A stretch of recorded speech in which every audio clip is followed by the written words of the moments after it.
Bienvenue sur DMG TV, les histoires mystiques. Tu es nouveau sur la page, n'oublie pas de t'abonner, de laisser un commentaire, de liker et de partager.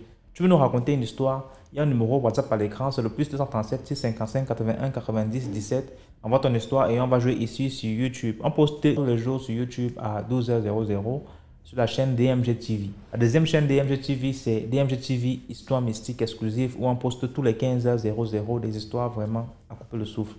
Voilà. Donc, je t'invite à nous suivre sur les deux chaînes YouTube, sur Facebook et sur TikTok, DMG TV toujours. Ce qu'on fait, c'est pour sensibiliser. N'oubliez pas de laisser un commentaire, un like, un partage pour donner la force à tous ceux qui racontent les histoires au quotidien.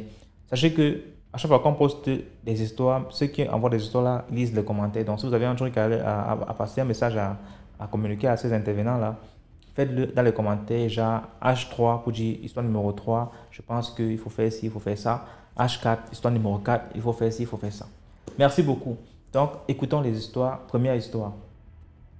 Bonsoir DMG, bonsoir à toute la famille. J'espère que vous allez bien. J'espère que tout va bien pour vous, que le Seigneur vous bénisse. Comme toute d'habitude, likez, partagez. J'avais raconté une première histoire ici et franchement, les commentaires m'avaient un peu découragée. Mais bon. Je reviens.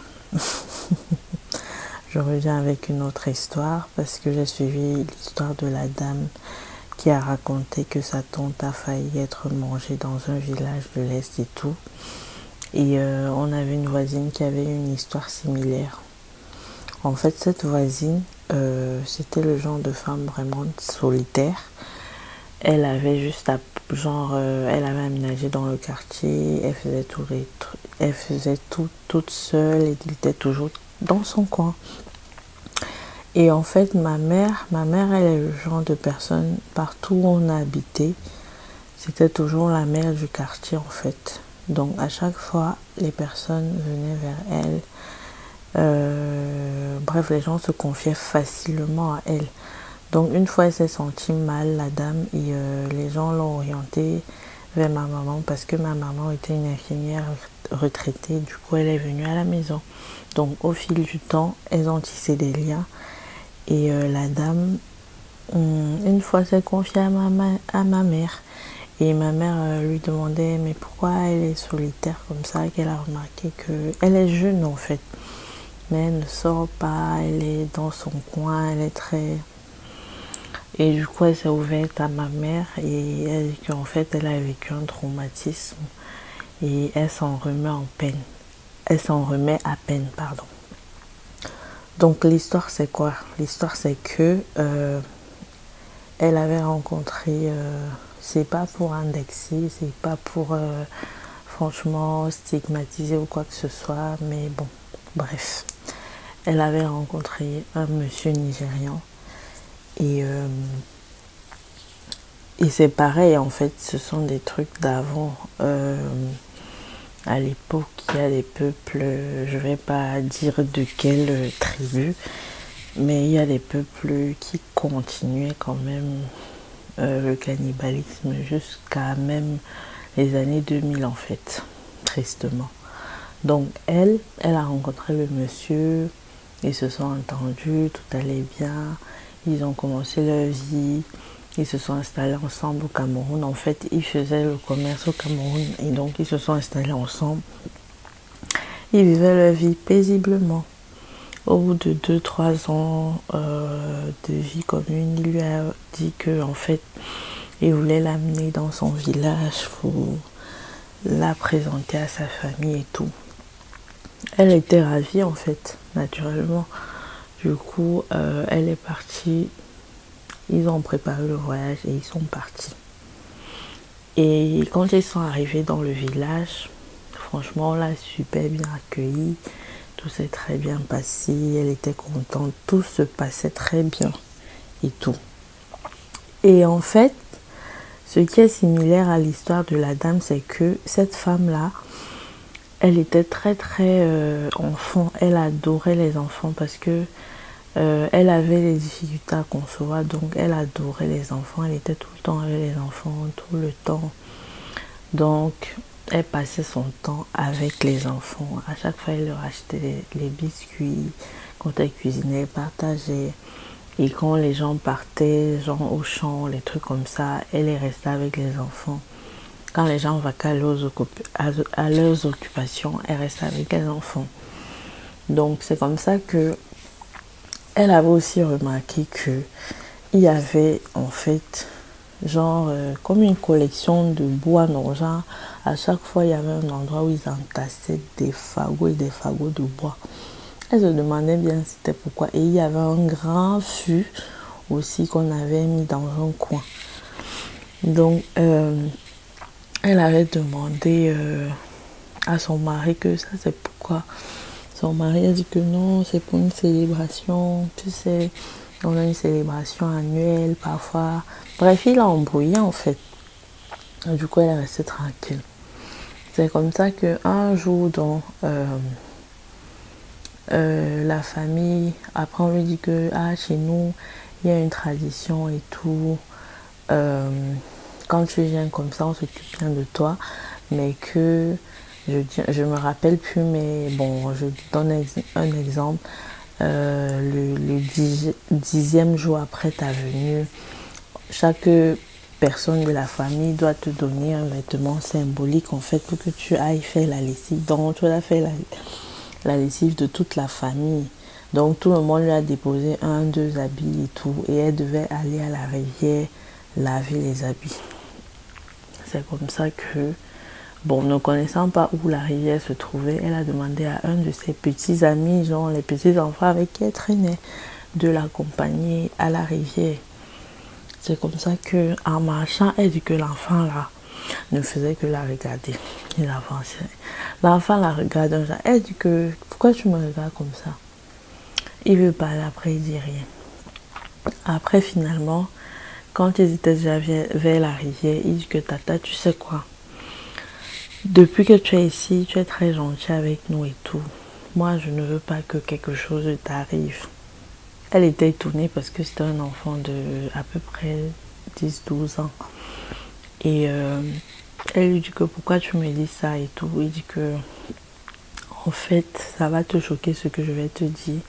Mais que ici, souvent, les hommes partent, les hommes de nos villages, ils partent épouser les étrangers et ils les ramènent ici.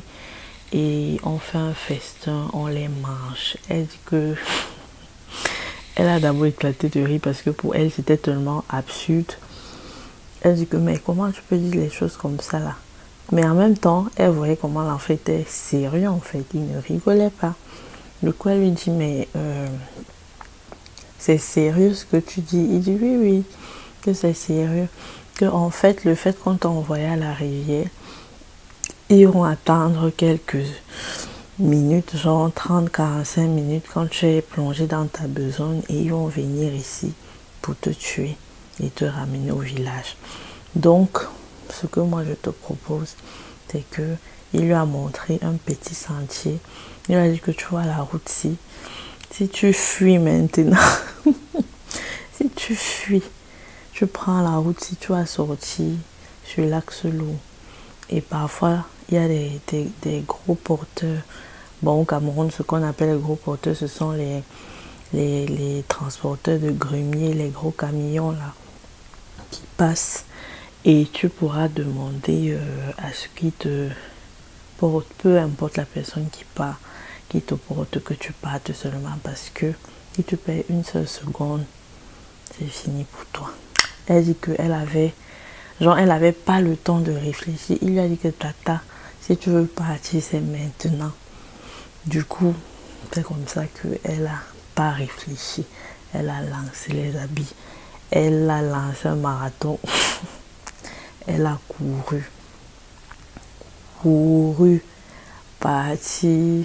Elle dit que elle ne, tellement l'adrénaline, elle ne peut même pas savoir combien de temps elle a couru. Les lianes la frappaient seulement parce que c'était un sentier qui n'était pas trop... genre les gens ne passaient pas trop là-bas. Donc la broussaille, elle dit qu'elle a couru jusqu'à ce qu'elle tombe au goudron. Et par chance pour elle, net, un camionneur Camerounais était en train de passer et y rentrait. Donc elle a fait l'autostop. Elle lui a expliqué rapidement, il a porté et c'est comme ça qu'elle a pu s'échapper. Comme ça qu'elle a pu s'échapper, il l'a ramenée au Cameroun. Donc elle est rentrée même sans rien, sans ses papiers, sans rien. Mais au moins elle a eu la vie sauve. Elle dit que ça l'a tellement traumatisée que elle a préféré rester comme ça. Donc maintenant elle vivait sa vie en solitaire. Et après, à un moment, elle avait déménagé, elle était encore partie, donc on ne sait pas ce qu'elle est devenue. Mais franchement, l'histoire là, ça m'avait vraiment choquée parce qu'à l'époque, j'avais quoi, 13 ans. Et franchement, j'étais choquée. Donc voilà un peu l'histoire. J'espère que je l'ai bien racontée. Likez, partagez. Et je vous souhaite une bonne soirée ou une bonne journée, dépendant de l'heure à laquelle vous écouterez cette histoire. Ciao. Merci beaucoup pour l'histoire. Maintenant, on passe à la deuxième histoire. Salut DMG, c'est Sagesse de Paul le guerrier de Dieu. Et tiens à vous raconter l'histoire ici que j'ai intitulée De la ruse à la réalité. Cette histoire se déroule dans un village de la région de l'Est Cameroun. C'est l'histoire d'un jeune homme qui avait perdu son père. Et il vivait dans la famille avec sa mère et le reste de ses soeurs et frères. Voilà donc ils avaient donc opté à enterrer leur père dans un cimetière qui était peut-être à 500 mètres de leur maison, donc non loin. Puisque dans les cours familiales, il y avait déjà plusieurs tombes, notamment les tombes de leurs grands-parents. Vous savez que, bon, chez nous, à l'Est, on enterre généralement les gens dans les concessions, quoi, dans les cours et ainsi de suite, donc tout autour de la maison, que ce soit devant, que ce soit derrière. Bon, là-bas, chez eux, alors, ce n'était plus possible puisque, comme la ville venait déjà, et puis il y avait là trop de tombes à l'entrée de la maison familiale, quoi. Ils ont donc aménagé correctement la tombe de leur papa. Ils ont mis des carreaux et ainsi de suite, et la photo, comme ça se doit. Et de temps en temps, ils allaient donc se recueillir là-bas. Le jeune homme, donc, comme il avait fait des études, était technicien en bâtiment, il sortait constamment pour aller faire ses petits bricoles dans des chantiers. Un jour, donc, alors, il est allé pour coller la dalle d'un immeuble, quoi, d'un immeuble. Et il se faisait quand même un peu tard. Et c'était ce jour-là qu'on devait aussi leur donner leur paye en question. Ils ont donc fini le travail et il était sur le chemin de rentrer. Donc, dans le quartier où il était allé faire ce travail-là, il y avait des gens, notamment des brebis galeuses, des malfaiteurs, qui avaient vent qu'on avait donné la paye à ces gars qui travaillaient dans les chantiers là. Et lui alors, il était parmi les personnes qu'on a commencé à filer. Il sort donc du chantier, je sais pas, bon, où il a fait l'erreur, où il a bien fait, où il a mal fait. Il stoppe une moto-taxi. Le chauffeur s'arrête, il donne la destination, le chauffeur accepte directement. Le chauffeur le prend donc. Il se met donc à rouler, jusqu'à ce qu'ils arrivent dans un bosquet. Déjà peut-être à 100 mètres, 200 mètres du cimetière. Comme j'ai dit que leur maison n'était pas trop loin de l'endroit. Donc presque à 600 mètres de chez lui, quoi. Donc avec la distance du cimetière. Puisque le cimetière faisait face. Donc tu sortais chez eux pour aller par le cimetière pour aller en ville. Puisque le cimetière était plutôt du côté de la ville et non du côté de la forêt. Voilà donc le monsieur, le conducteur de moto, fait semblant d'avoir eu une panne, quoi, sur la moto. Il s'arrête donc, il se met donc, il s'accroupit, il se met à regarder la moto de gauche à droite. Le jeune homme commence à sentir qu'il y a quelque chose de louche. Et il regarde en face d'eux, il voit 3 autres messieurs qui viennent. Donc 3 jeunes de leur génération qui viennent aussi, quoi.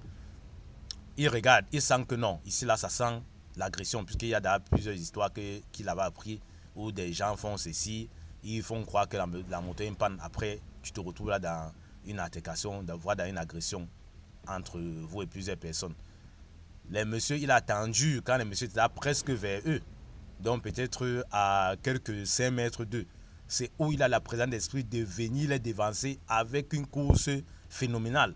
Et quand le monsieur se met à courir, il se retourne. Donc quand il courait, il se retourne, étant en temps pour guetter l'arrière. Il voit comment le moto taximan fait geste à ces gens que c'est lui qui a le paquet. Donc ils se sont donc mis aussi à sa poursuite. Donc ils se sont lancés à sa chasse, quoi. C'est où le monsieur, le jeune homme courait de toutes ses forces.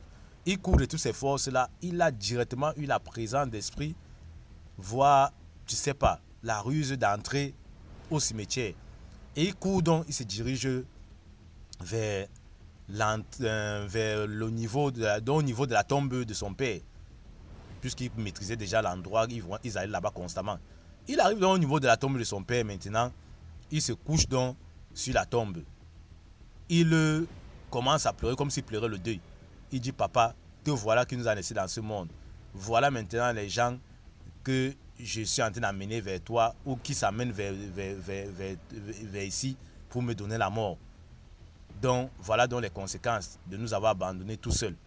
Moi, je vais mourir. Moi, je suis venu ici là que s'ils ont à me tuer et prendre l'argent, le peu d'argent que j'ai travaillé, qu'ils prennent.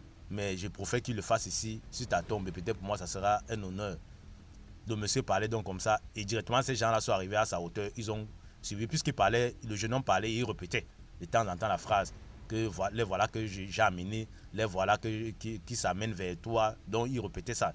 Les messieurs arrivent alors. Il s'arrête directement. Il dit que, mais vous suivez ce que le monsieur là est en train de dire. Que voilà les gens que j'ai amenés. Quoi. Donc, ils ont suivi seulement le mot amener. C'est le mot là qu'ils ont plus capté. Et voilà. Tuerie a fait quoi?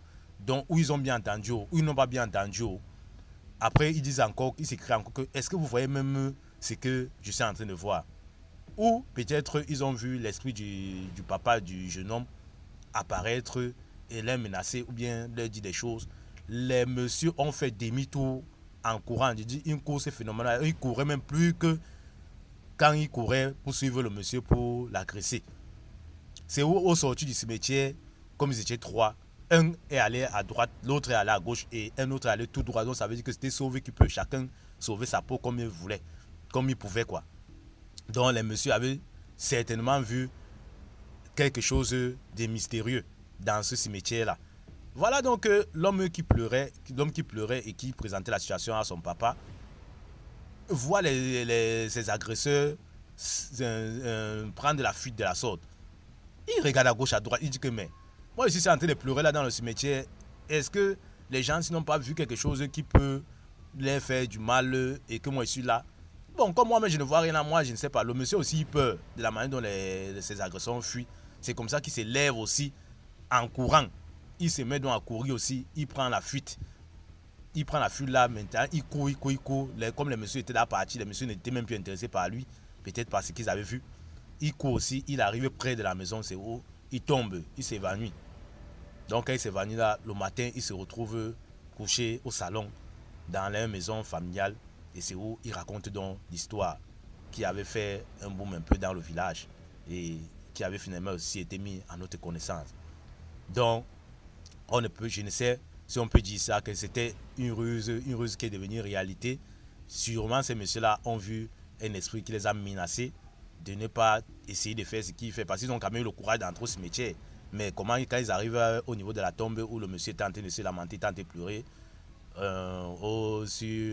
comment on appelle la pierre tombale de son père, ils directement s'arrêtent et ils disent que vous entendez ce que j'entends, vous voyez ce que je vois, et c'est où ils prennent la fuite dans le cimetière, du cimetière à Sauve qui peut, où chacun a pris sa route. Et voilà aussi le monsieur qui se rend compte que sûrement il y a quelque chose de mystérieux, voire des mystiques qui se passent là et qui ne veut pas être peut-être la cible ou bien peut-être je ne sais pas comment il veut dire, peut-être comment il veut dire, la proie de quelque chose de mystérieux ou bien d'un esprit malveillant dans le cimetière. Et il a aussi préféré prendre la fuite jusqu'à se retrouver évanoui devant sa porte en question. Donc famille DMG, j'exhorte comme d'habitude les uns et les autres à toujours prier qu'on ne tombe pas dans ce genre de situation, voire que si l'on tombe dans ce genre de situation, comme on le dit souvent, les morts ne sont pas morts, que ces esprits des morts là à travers des êtres vivants ou bien à travers les personnes spirituelles même viennent nous aider dans ce genre de situation. C'était l'histoire que je tenais à partager avec la grande famille DMG. C'était Sagesse de Paul Guéry de Dieu depuis la vie d'écrivain au Cameroun. À vous de liker, de commenter, de partager, surtout de vous abonner à la chaîne DMG TV. Parce qu'avec DMG TV, l'esprit d'être humain reste à pour les deux mondes pareils, c'est-à-dire le monde visible et invisible. Je vous remercie de m'avoir écouté. À très bientôt pour d'autres histoires mystiques. Merci beaucoup pour l'histoire. Là, maintenant, on passe à la troisième histoire. Salut DMG, c'est Sagesse de Paul Guéry de Dieu. Je tiens à vous raconter l'histoire mystique que j'ai intitulée Rituel occulte d'un guet. Cette histoire se déroule dans une ville de la région de la Damawa au Cameroun. C'est l'histoire d'un ami de famille qu'on avait considéré comme un oncle à l'époque. Et puisque ma grand-mère faisait la brousse, elle ramenait parfois la viande de brousse, voire le gibier, et on était commissionné pour aller appeler cet oncle en question pour qu'il puisse venir acheter aussi sa part de gibier. Voilà donc au fil du temps, on a donc vécu avec cet oncle-là. Et ce qui était curieux avec lui, c'était que dans la maison où il louait, il était tout seul. Donc il n'avait que son travail, sa maison, et puis de temps en temps venir à la maison nous rendre visite. Derrière sa solitude, franchement, se cachait un grand mystère. Il a donc finalement construit une maison dans un quartier universitaire de la place. Et à la longue, il avait déménagé pour aller s'y installer quand l'heure de la retraite commençait déjà à sonner. Et c'est un monsieur qui vient de la région du littoral en question. Voilà donc le monsieur qui commence à nous inviter, en demandant l'accord à nos parents bien sûr, de venir l'accompagner à aller voir où il habite pour que si besoin arrive, on puisse savoir où on peut le trouver, quoi. Il avait d'abord commencé avec un de nos voisins qui était vraiment proche, il était aussi comme un frère. Il a amené le voisin chez lui et quand le voisin est revenu, le voisin a fait comprendre à sa maman, qui était aussi une bonne amie à ma grand-mère, que le monsieur en question, voire l'oncle en question, avait essayé d'abuser de lui dans la nuit, à la veille. Bon, on a pris ça, on a cru que peut-être comme il était un enfant, peut-être il a dû se tromper de la scène en question. Il a du mal à analyser les choses. Ce n'était plus lui, c'était maintenant un oncle qu'il avait aussi invité, toujours en demandant l'aval des parents, qui avait accepté. L'oncle donc parti, c'était le même scénario quand l'oncle est revenu. Il a donc fait comprendre que voilà, le monsieur a voulu abuser de lui. Et il n'a pas accepté. Et voilà, le monsieur, dada au premier jour, le monsieur l'est ramené à la maison. Puisque le monsieur avait une petite moto, une moto, il s'est déplacé avec. Troisième personne, c'était moi-même en question. Il a demandé l'accord, on a accepté.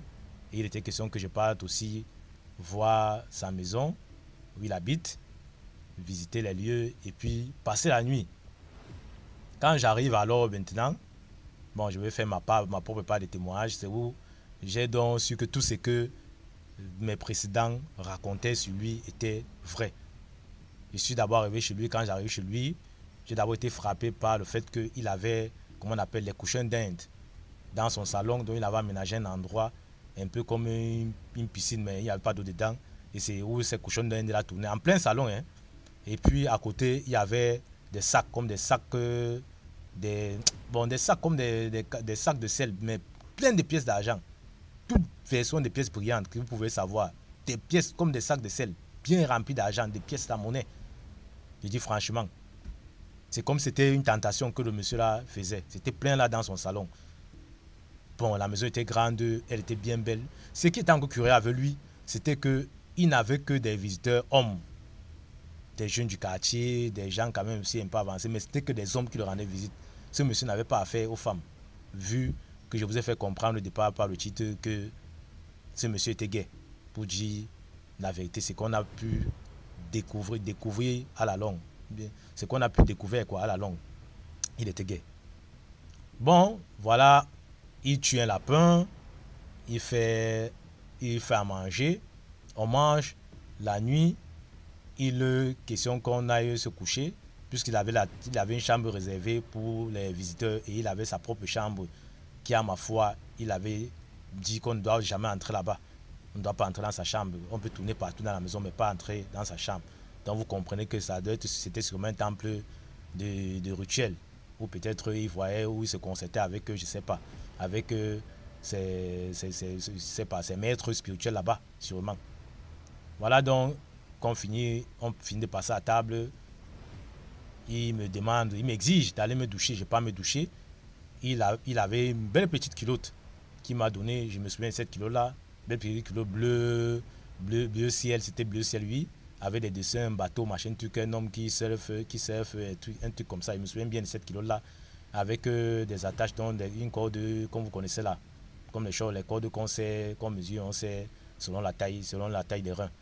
Voilà, j'ai donc serré, puisque j'avais un peu des soupçons sur lui, sa manière de faire, sa manière de se comporter, j'avais un peu des soupçons sur lui. J'ai donc serré correctement la culotte. Vraiment, c'est un peu amusant, comme si peut-être j'étais une femme qui ne voulait pas libérer les choses à son homme. Donc j'ai eu ce réflexe-là. Je n'ai pas donc me coucher, il me montre où je dois me coucher. Je n'ai pas donc me coucher dans la chambre. Je me couche une certaine heure dans la nuit, peut-être 2 heures de temps après, donc je suis allé me coucher vers les 22 heures, peut-être 1 heure de temps après, 23 heures minuit, je vois le monsieur qui entre dans la chambre. Il vient aussi, il s'allonge directement derrière moi. Il se met à passer sa main, il me caresse sur tout le corps. J'ai dit que c'est quelle qualité c'est encore. Et à l'époque là, nous, les choses de gay, machin, truc n'étaient pas encore à la mode. Donc, je trouvais, pour moi, c'était une abomination. Comment un homme de cet âge, parce que c'était un homme, il était quand même âgé, hein. Un homme, il pouvait avoir la cinquantaine à l'époque, puisque quelques temps après, il était parti en retraite dans la société d'État où il travaillait là. Il était parti en retraite. C'était une société qui consistait à faire des transits entre les pays de la zone de l'Afrique centrale, un truc comme ça, et peut-être même les pays du reste de l'Afrique, voire du reste du monde. Donc il travaillait dans ces sociétés d'État là, des transits là. Et ce monsieur avait franchement l'argent, était franchement friqué, franchement. Il avait de l'argent. Quand il vous dit que chez lui, il avait des sacs de pièces là, c'est pour que vous compreniez le genre d'argent qu'il avait. Il avait franchement l'argent, mais pas de famille, pas de femme, pas d'enfant. Il ne se contentait que des visites d'hommes et être au milieu d'hommes, notamment les plus jeunes, enfants, jeunes et légèrement vieux, donc de toutes les formes, mais plus les jeunes garçons qu'il aimait flirter avec. Et c'est pas la longue comme ça qu'on avait donc compris par l'histoire que je suis en train de vous raconter sur ce monsieur en question. Voilà, donc il vient, donc il se couche comme je vous disais, il commence à faire comme si j'étais une femme. Tout ce que moi, un homme, je fais à une femme, c'est ce qu'il veut, il commence à faire. Je dis non, c'est pas possible. Pourquoi il se comporte comme ça? Il dit non, je ne dois pas parler, il va me réchauffer. Franchement, des paroles vraiment que ce n'est qu'un homme qui peut dire à une femme. C'était ces paroles-là que ce monsieur me sifflait à l'oreille. J'ai dit non, c'est pas possible, ça ne peut pas se faire. J'ai insisté comme ça, non. Jusqu'à même, c'est comme s'il voulait même abuser de moi. Il a même tenté d'abuser de moi, envoyer même sa main, il voulait même, comme la culotte, je vous dis qu'il avait serré la culotte là, il voulait même déjà enlever, retirer la culotte avec la force, mais il a senti que non. Il ne sait pas, peut-être il a vu un esprit en moi, un esprit peut-être, je ne sais pas, de rejet en moi, un esprit de protection en moi. Il s'est levé subitement, il s'en est allé, il est parti se recoucher dans sa chambre. Le matin aux premières heures, le monsieur n'est plus le monsieur gentil que je connais à l'époque jusqu'ici. Le monsieur a changé de face complètement. Non, fais vite, lave ta face, je vais te raccompagner, je vais aller te laisser à la maison. C'est comme ça que je me suis débarbouillé, j'ai porté mes clics et mes claques et il m'a ramené en question. Et quand je suis arrivé à la maison, j'ai donc confirmé, c'était par moi qu'on a su, par ma confirmation, qu'on a su que ce monsieur était vraiment un ritualisme, un occultisme gay, comme j'ai dit tantôt au départ. J'ai donc expliqué, j'ai donc relaté l'histoire, tout ce qu'il a fait, similaire à mes précédents, mon oncle et puis notre voisin. Et donc ainsi que l'harmonie et puis que le bien vivre qu'il y avait, l'atmosphère qu'il y avait envers ce monsieur-là a commencé à s'éteindre petit à petit jusqu'à ce que ce monsieur-là ne venait plus à la maison. Et c'était comme ça que la relation entre nous, quand je dis nous, je globalise tout le monde, que ce soit avec ma grand-mère, que ce soit avec la voisine d'à côté, que ce soit avec l'entourage. Ce monsieur-là n'était plus bien porté dans le cœur des gens parce qu'on avait su que vraiment c'était un ritualisme gay. Et ils attaquaient qu'aux petits enfants presque sans défense. Donc c'était ça, pour faire son rituel. Donc sûrement c'est que il a l'habitude de le faire parce que comme vous dites, il est toujours avec les hommes. Donc il a l'habitude de le faire. Et notamment peut-être plus jeune, quand il prend peut-être plus jeune, c'est plus le rituel a plus de valeur, il a plus d'étoiles je sais pas, en te faisant la chose par derrière, quoi. Il a plus d'étoiles, il t'aspire vraiment plus d'étoiles, il a plus de chances. Et c'est comme ça qu'il a les promotions au service, sûrement. Et voilà comment il a vécu donc dans ça jusqu'à ce qu'aujourd'hui, on a donc perdu de vue avec tout ce qu'on a su de lui. Et voilà donc ainsi que l'histoire, la relation avec ce monsieur était terminée. J'exhorte la famille d'MG, comme j'ai dit tantôt, à prier Dieu. Il n'y a que le discernement qui peut nous faire échapper à certaines tentations, certains pièges de l'ennemi et de ses anges, voire de ses envoyés. C'était l'histoire que je tenais à partager avec la grande famille d'MG. C'était Sagesse de Paul, le guerrier de Dieu depuis la vie écrite au Cameroun. À vous de liker, de commenter, de partager, surtout de vous abonner à la chaîne d'MG TV. Parce qu'avec DMG TV, l'esprit de l'être s'animait pour les deux mondes parasites, du monde visible et invisible. Je vous remercie de m'avoir écouté. À très bientôt pour d'autres histoires mystiques. Merci beaucoup pour l'histoire. Maintenant, on passe à la 4e histoire. Bonsoir DMG, j'espère que tu vas bien. Bonsoir à toute la communauté, ou bonjour, dépendant de l'heure à laquelle vous écouterez l'histoire. Je reviens avec une histoire. Je suis plutôt inspirée ce soir, donc je bombarde. Alors, je vais raconter une autre histoire de ma mère et concernant mon frère en fait. Donc l'histoire se passe dans les années 1900, je sais pas quoi. Mes frères étaient encore petits, vraiment petits. Mes grands frères, j'étais pas encore née. L'aîné avait 4 ans. Non, il avait 5 ans, il faisait la cile. Et le deuxième avait 4 ans. Ou un peu plus. Bref, l'aîné faisait la cile et l'autre faisait la grande section. Donc un jour, ma mère est là. Une cousine de mon père débarque à la maison avec une petite fille qui a sensiblement le même âge que mon deuxième frère. Donc, bon, ils avaient le même âge. Et ma mère est surprise.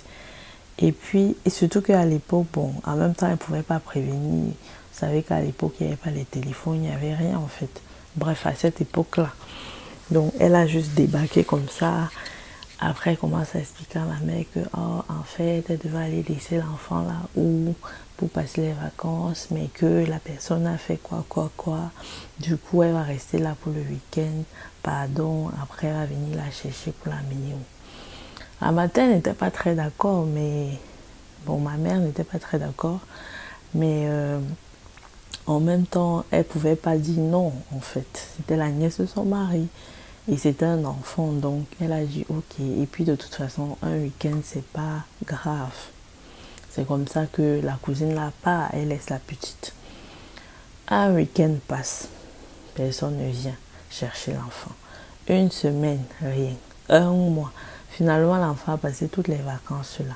La rentrée arrive, ma mère demande à mon père que, mais je dis, t'es genre, personne ne vient récupérer l'enfant si. Mon père essaie de demander et tout, personne ne dit rien. Celle qui était même venue déposer l'enfant, porté disparu. Bref, c'était silence radio en fait. Du coup, ma mère dit, ok, il n'y a pas de souci. Comme elle fait elle a le même âge que le dernier, il n'y a pas de souci.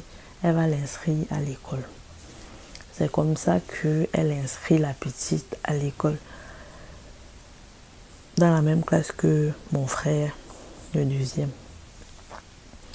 La fille, elle avait les comportements bizarres. Ma mère dit que c'était le genre d'enfant, elle ne parlait pas. Et quand tu la grondais ou tu lui parlais, elle va te regarder dans les yeux. Genre, franchement, elle faisait peur un peu, tu vois. Le genre d'enfant, vraiment, tu ne sais pas ce qu'elle pense. Un peu bizarre. Et une fois même, elle a effrayé ma mère, parce qu'à l'époque, ma mère était enceinte de mon troisième frère. Elle était enceinte. Et une fois, ma belle... en fait, ça c'est une parenthèse. Bref, elle faisait des trucs bizarres dans la maison, mais c'est pas l'histoire principale que je vais raconter. Moi, je vais pas rentrer dans les petits détails de ce qu'elle faisait. mais elle était bizarre. L'histoire maintenant, c'est quoi? C'est que ils ont fait 1 an et ils ont passé en classe supérieure. Les deux, donc la petite et mon deuxième frère, sont passés au cours préparatoire spécial, donc directement sans faire la cile. Et mon frère aîné, lui, il est passé au cours préparatoire normalement. Mais à la maison, l'aîné, il était plus éveillé, il connaissait beaucoup plus que les autres parce qu'il avait fait la cile en fait. Donc, il était plus calé sur certaines choses.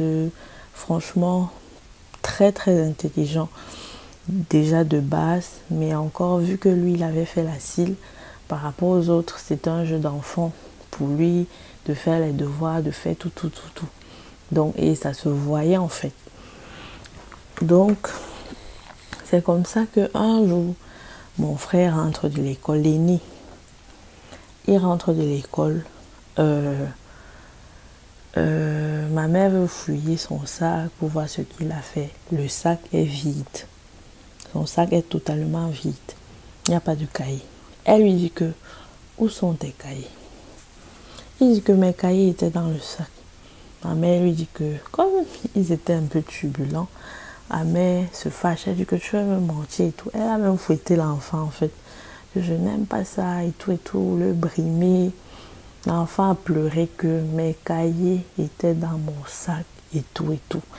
Ma mère était seulement dépassée que, bref, on a acheté d'autres cahiers, on a tout recommencé. La vie continue. Sauf que, elle a commencé à remarquer que mon frère là avait commencé à avoir des lacunes incroyables. Il n'arrivait plus, genre il était comme quelqu'un qui n'est jamais allé à l'école. Lui qui était plus éveillé que les autres, qui connaissait plus de choses. Il était le genre, tu lui montres, ça c'est quoi? Il ne connaissait plus même l'alphabet. Elle a dû lui réapprendre tout. Genre, tu lui dis, ça c'est quoi? A.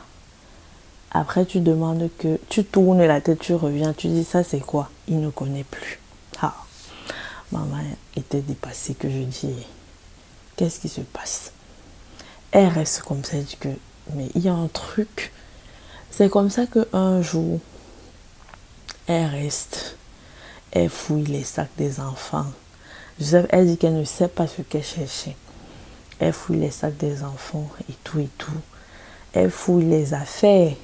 Elle n'a trouvé dans un coin dans la chambre les cahiers de mon frère aîné qu'on a découpé, genre comme les enfants faisaient les poupées à l'époque avec les papiers. Donc on a découpé tous ces cahiers en poupées, en bonhomme. Elle est dépassée. Elle appelle les autres. Qui a fait? Elle appelle tous les enfants. Qui a fait ça et tout? Mes frères disent que c'est pas moi, c'est pas moi. Elle dit que la personne qui me dit pas, je vais fouetter et tout. C'est pour ça que mes frères commencent à pleurer, que c'est pas moi, c'est pas moi. Et elle sait que mes frères étaient les peureux de la chicotte en fait.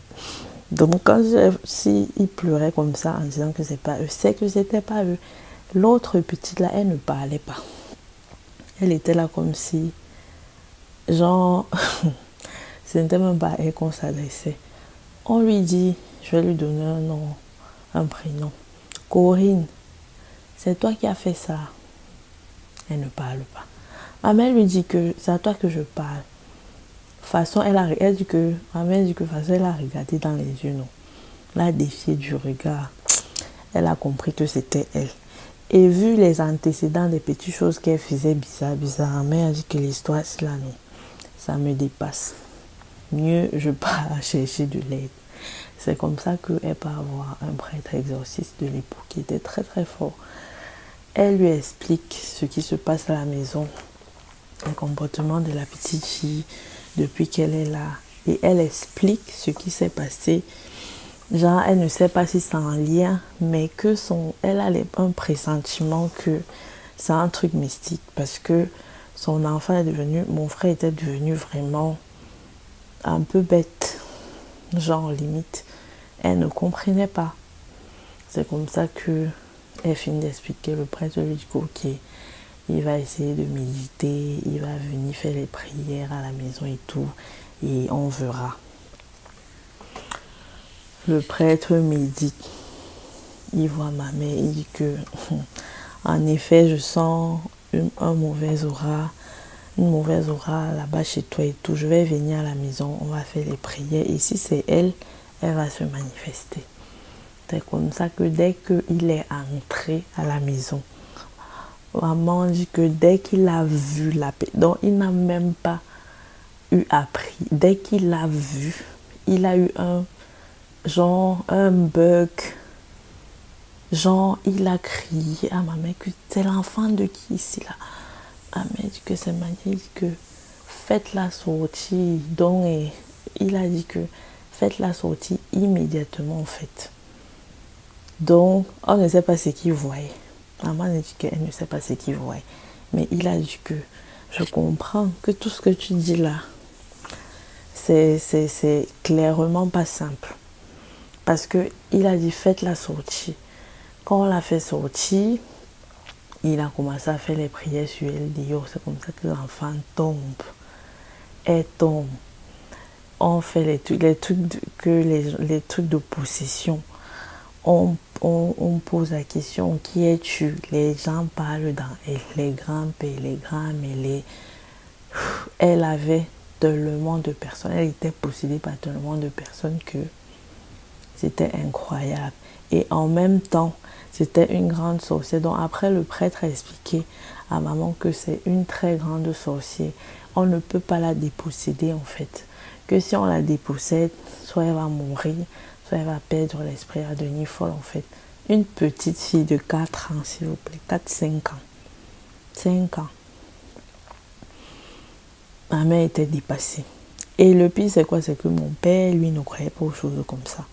Donc, quand ma mère lui a expliqué que, il dit que c'est n'importe quoi, machin, ma mère lui a dit qu'aujourd'hui, là, c'est soit ta famille, genre, soit l'enfant, soit mes enfants et moi. Parce qu'on va sortir, on va te laisser dans la maison si avec ta nièce. C'est comme ça que mon père, naturellement, ne voulant pas perdre sa famille, il a porté la petite là, il est parti la déposer. Mais malgré les prières, tout ça, honnêtement, cette chose, ça a affecté en fait mon frère. Et le prêtre avait expliqué qu'en fait, elle avait pris l'intelligence de mon frère. Elle avait pris son intelligence et que en général, les choses comme ça, c'est difficile de défaire. Ça ne sera plus comme avant en fait. Il a eu encore ses capacités, mais pas à 100%.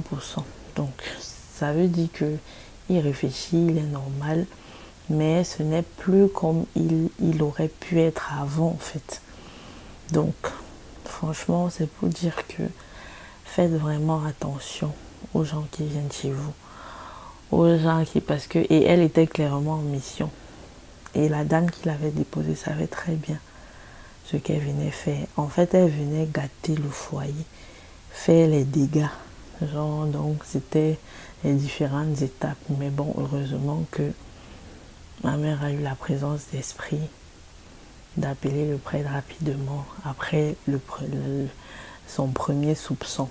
Donc, frères et sœurs, faites attention à vous, faites attention à qui vous ramenez chez vous. Faites attention aux enfants que vous adoptez, que vous prenez. On ne sait pas qui est qui. C'est vrai que toutes les histoires là rendent même déjà paranoïaque, mais bon, vaut mieux prévenir que guérir. Bonne soirée.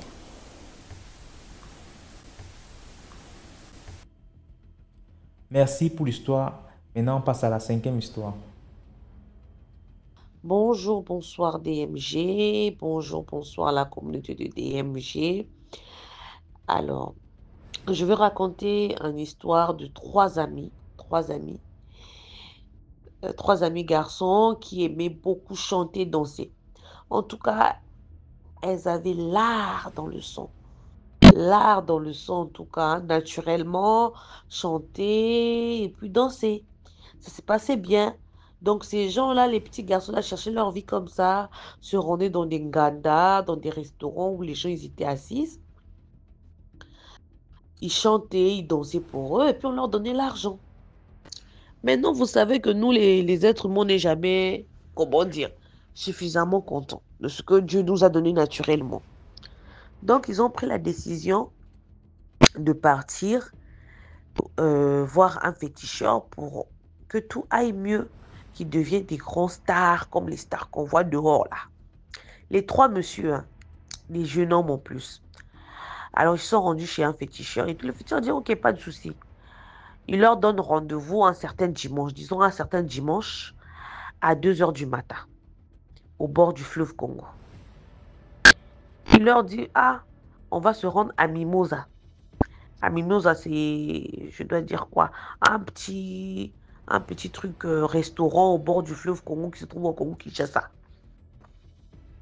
Il faut ramener telle X chose et surtout avoir de l'argent pour donner aux policiers pour qu'on puisse descendre.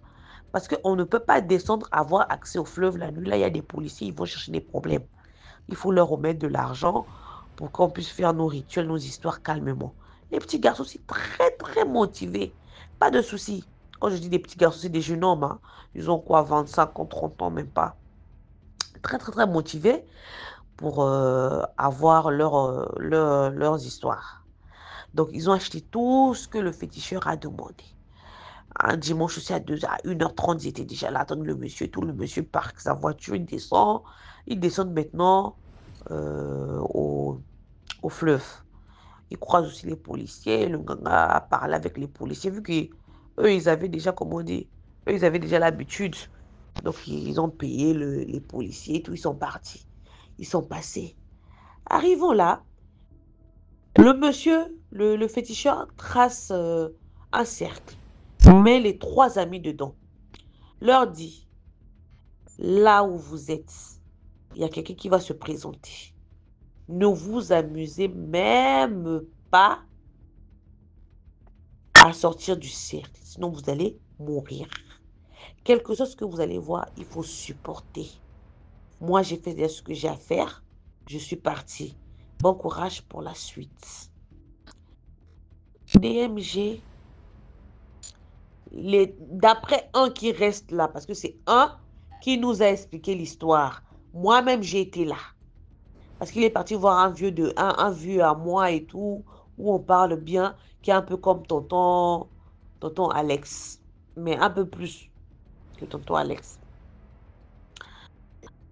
Parmi les trois, ils disent que ils ont commencé à entendre ce mot, ils ont seulement une vague d'eau, le fleuve est monté, wouh, wouh, vous savez la nuit, hein, quand c'est l'eau, même quand vous dormez au bord de la mer, vous entendez le bruit de l'eau.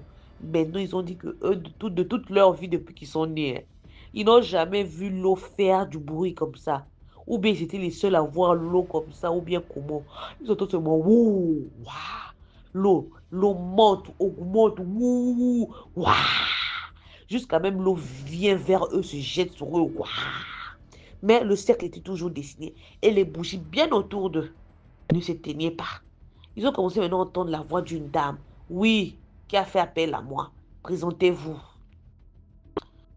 Oh, ah, il y a un là, il a dit la peur, DMG. La peur. Il y a un, il est sorti du siècle. Et bango. Excusez-moi, bango, ça veut dire courait. Il ne regardait même pas derrière. En courant, ce qui s'est passé là-bas, point d'interrogation. Les deux qui sont restés là, ils se sont tenus main dans la main. On dirait qu'ils étaient mariés, monsieur, madame. Ils ont commencé à trembler. Il y a un qui a dit, j'ai dû prendre mon courage à expliquer. On entendait seulement la voix, mais on ne voyait pas la personne qui était là. On ne sait même pas c'est qui, c'est quoi, serpent, être humain, oiseau, on ne sait pas. On entend seulement les voix. Et l'eau qui faisait du bruit. Mais il fallait maintenant expliquer. Ah, maman, excuse-nous pour le dérangement. On est venu ici pour que tu puisses nous aider. On a besoin d'aide. On a besoin de devenir des stars. Quand on chante, on puisse nous voir. On a déjà l'art dans le sang, mais on voudrait plus. La dame leur dit, c'est tout? Oh oui, c'est tout. D'accord. Prenez l'eau. Il y a une bouteille d'eau qui est apparue. À partir d'aujourd'hui, quand vous lavez pendant 7 jours, prenez ça. Versez un peu les gouttes dedans. Lavez-vous avec. D'accord? D'accord. La dame, bye bye, elle est partie. DMG, quand ils ont fini. Ah, maintenant, elles ont commencé à... Elles sont sorties du cercle. Elles sont parties récupérer leur ami qui a couru. Ils ont dit que leur ami dormait. J'avais mis entre parenthèses quand il est parti, hein, quand ils s'enfuient. Ils sont partis ramasser leur ami. Ah, Ram, revais-toi, revais-toi, revais-toi. On a fini. La dame, elle est partie. On revêt l'ami comme ça. L'ami ne se réveille plus. La peur. Vous voyez la peur? L'ami ne se réveille plus DMG. L'ami est mort sur place. Ah, mais ils étaient venus à 3, non? Donc, ils vont faire comment? Ils ont soulevé leur ami. Ils ont ramené leur ami à l'hôpital. Ils ont appelé la famille. Expliqué à la famille que, ah, on était avec Jonathan. Jonathan ne se réveille plus. On ne comprend pas. On est en train de chiller. C'est comme s'ils ont menti. On est en train de chiller. Maintenant, tout d'un coup, oh, il a mal au cœur, mal au cœur. On le ramène. On ne sait même pas. Il se réveille même plus dans le taxi. Parce qu'on arrive à l'hôpital. Il est mort. La maman a commencé à pleurer son fils. La famille, là, ils ont commencé à faire le deuil. Le deuxième, DMG, fièvre. Depuis le jour-là au fleuve Congo, même la bouteille d'eau qu'on leur a donnée là, ils n'utilisent même pas. Le deuxième, fièvre. Celui qui nous expliquait même l'histoire là, lui-même, il a commencé un peu à perdre la tête. Des fois, donc, nous on dit, hein, une personne ou une minute, il perd la tête. C'est comme ça, on dit. Donc, dans les minutes, il perd la tête. Des fois, même, il est là. Des fois, il n'est pas là. Donc, il est devenu un peu ma boule, quoi. On ne comprend plus. Dans l'histoire, vous avez appris quoi?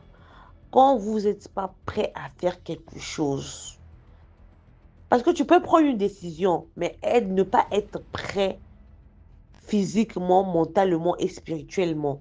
Quand vous n'êtes pas prêt à faire des histoires, ne vous aventurez pas. Voilà à cause de la peur tue. À cause de la peur, il a couru, il est sorti du cercle.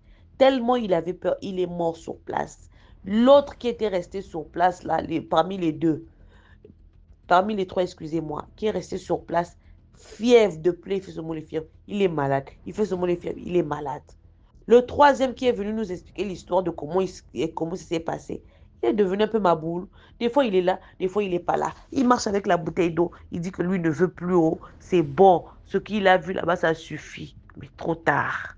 Voilà un peu mon histoire pour aujourd'hui. DMG, likez, aimez, commentez. Merci beaucoup pour l'histoire. Maintenant, on passe à la 6e histoire. Bonjour, bonsoir DMG, bonjour, bonsoir la communauté DMG. Je vais vous raconter une petite histoire qui s'est passée dans ma famille. Pas précisément dans ma famille, mais un membre de ma famille, un ami de la famille. Alors, c'était un ami très proche de un de mes oncles qui venait à la maison, qui venait, qui mangeait, on le voyait. Alors, un jour, il a décidé que lui, la vie, en tout cas, ça ne va plus. Parce que même les 100 francs, les 25 francs, il lui manque, il est un grand garçon. Lui, il veut évoluer. Maintenant, qu'est-ce qu'il fait? Il part voir un féticheur à CBT qui lui donne un porte-monnaie magique. Un porte-monnaie qui fabrique de l'argent magique. Donc, le porte-monnaie, quand tu ouvres, il y a de l'argent dedans, ou tu peux mettre même 25 francs qui va se transformer en billet de 10 000 francs, de 50 000 francs. Et en échange de sa vie. Donc, le féticheur lui dit que, ah, comme tu as pris le portefeuille là, c'est en échange de ta vie. Soit tu donnes ta mère, soit c'est ta vie. Il a dit non. Lui, il ne peut pas donner sa mère parce que lui, il est venu chercher de l'argent pour survivre. Donc, sa mère doit manger cet argent. Donc, ce qu'il fait, c'est quoi? Il dit que non, j'échange contre ma vie. Mais disons, le féticheur dit, ok, pas de souci. Il est venu. DMG, ce n'est pas quelque chose qu'on m'a raconté. Hein. Vous savez, on raconte tellement plein des histoires, mais il y a des choses que nous-mêmes, on vit. Le monsieur DMG, il mettait 25 francs dans son portefeuille. Il le ferme. Tu vérifies. Est-ce qu'il y a de l'argent? Non. Quand il ouvre 100 000, 200 000, et en une journée, il éclatait de l'argent.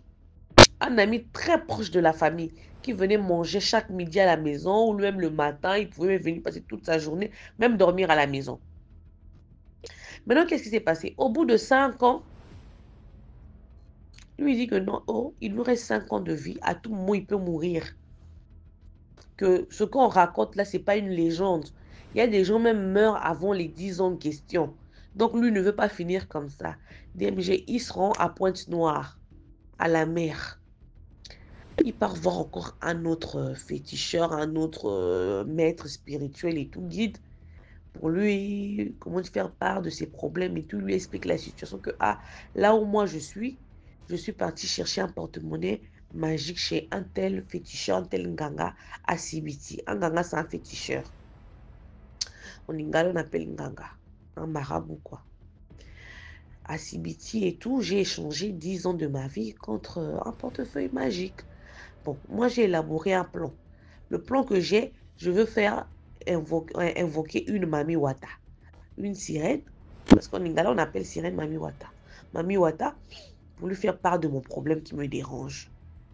Le fétiche, le monsieur aussi a il a dit, ok, pas de souci, un guide spirituel. Là, lui, il fait des protections. Il lui dit qu'il a fait des, comment dire, des cercles, excusez-moi. Il a mis au milieu du cercle, il a fait des trucs, il a jeté des bonbons, des trucs autour, hors du cercle. Il a dit que là où moi je suis, je ne peux pas rester là debout avec toi, attendre quand la dame va faire son apparition. Sinon, moi, je risque de mourir, elle risque de retourner dans l'eau avec moi. Parce que je ne suis pas protégée. Donc, ce que moi, je veux faire, je vais te faire des protections. Je fais ce que j'ai à faire. Je l'invoque. Et moi, je pars. Je vous laisse. Et toi, il va te rester 2 choses à dire pour faire l'ouverture du portail. Et quand le portail va s'ouvrir, elle va se présenter à toi. Tu dois dire ton problème. Quelle que soit l'apparence qu'elle va venir avec, ne sors pas du cercle, excusez-moi. Ne sors pas du cercle. Ne panique pas. Ne tremble pas. D'accord, oh, d'accord. Ok, ok. DMG. Le tonton là nous explique. Hein. Ah, il a dit, vous entendez seulement les histoires mystiques là-haut. Je ne savais pas que moi j'avais des yeux pour voir ce que j'ai vu. Il a dit que j'ai vu un serpent sortir de l'eau avec 3 têtes. Géant comme pas possible, je ne sais même pas comment expliquer. Il dit juste quand même, je soulevais mon cou comme ça pour regarder le ciel, pour voir le serpent en question. Il était énorme. Et il ne ouvrait pas sa bouche pour me parler, mais j'entendais la voix qui me disait, tu as fait appel à moi, tu veux quoi, tu es qui? Qui est venu me déranger?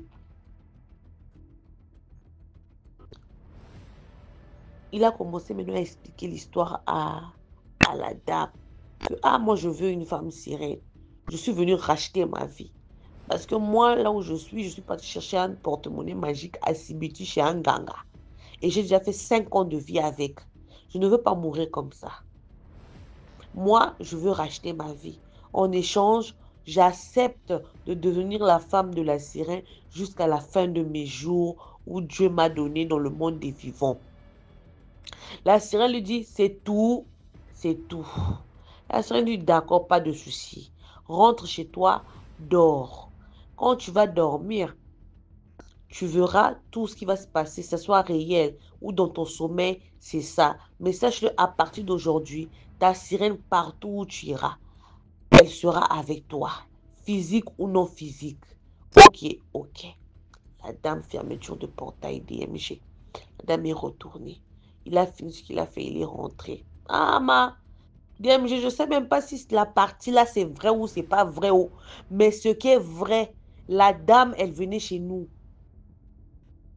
Elle nous dit, vous voyez là, ma femme là, c'est une sirène. La dame même, c'est une normale, hein? Comme un être humain normal et tout, mais on vous dit que c'est une sirène, ne la voyez pas comme c'est une sirène. Elle brillait, elle était jolie. Vous savez, les filles qui sont jolies, toi-même, tu comprends même pas sa beauté. Elle n'est pas belle, belle, belle, belle, belle de waouh, mais quand tu la vois comme ça, on dirait elle est jolie. Je ne sais même pas comment vous expliquer. Très propre. Elle ne parle pas beaucoup. Sûre d'elle, dans son coin, calme. Elle vous observe, vous tous de loin. On dit que c'est une sirène. Et après ça, moi, je suis partie de la famille et tout. Mais d'après les racontages qu'on raconte dans notre famille, on dit que la dame, le monsieur, il est toujours là-haut. Là, c'est devenu même compliqué, ça vie devenu compliqué. Lui-même ne dort plus la nuit avec sa femme sirène là. Il est obligé de se séparer avec. Genre, ils vivent pas dans la même maison parce qu'à chaque nuit, il y a des vagues et tout qui veulent venir le prendre. Bon, d'après lui dire que lui, il explique aux gens, la vague vient le prendre dans son sommeil, il ne comprend pas. Il a eu des enfants qui sont vivants, qui sont demi-humains, demi-sirènes. Donc, il ne comprend pas. Sa vie est devenue trop bizarre. Il ne conseille plus aux gens d'aller prendre les histoires de Mami Ouattara. Il fallait qu'il puisse stopper seulement ces histoires de porte-monnaie magique. Lui, il est allé plus loin. Il a peur de sa vie. Donc, on ne comprend pas. Voilà un peu mon petite histoire pour aujourd'hui. Vous avez appris quoi? Likez, aimez, commentez. Je voulais juste répondre à un petit commentaire quand je suis montée raconter l'histoire. Je suis montée raconter l'histoire d'une dame qui avait parlé d'une dame, monsieur, qui avait fait les enfants, qui était très jolie, 6 ou 7 filles, qui étaient très jolies, mais on ne les mariait pas parce qu'elles étaient malvoyantes et que le monsieur avait fermé un serpent. Il y avait un commentaire qui avait dit, vous avez déjà vu un troupeau de serpents? Ma chérie, mon cher ou ma chérie, dans le monde spirituel, c'est pas comme le monde où vous voyez là. Quand on voit un animal, un lion, un serpent avec 6 têtes, 7 têtes, c'est pas que dans les films. Dans le monde où nous sommes là, si on vous met la poudre, je préfère même garder le nom dans les yeux, on vous pompe ça dans les yeux, vous regardez le ciel, c'est pas que dans Merlin où il y a les dragons qui, qui sont en haut, hein, qui volent du haut. Dans le monde réel comme ça, il y a des dragons. Donc arrêtez de penser ce que vous pensez, oh, des troupeaux de serpents, des troupeaux d'animaux, il y a tout, il y a tous les sortes que vous imaginez même pas dans ce monde-là. Voilà un peu d'IMG. Aimez, likez, commentez. Voilà, c'était tout pour aujourd'hui. Merci d'avoir écouté jusqu'à la fin. Si tu as une histoire à raconter, envoie ton histoire au numéro WhatsApp à l'écran, le plus 237 655 81 90 17. Envoie ton histoire par note vocale et on va jouer ici. Voilà, donc on se prend demain 12h pour une nouvelle vidéo.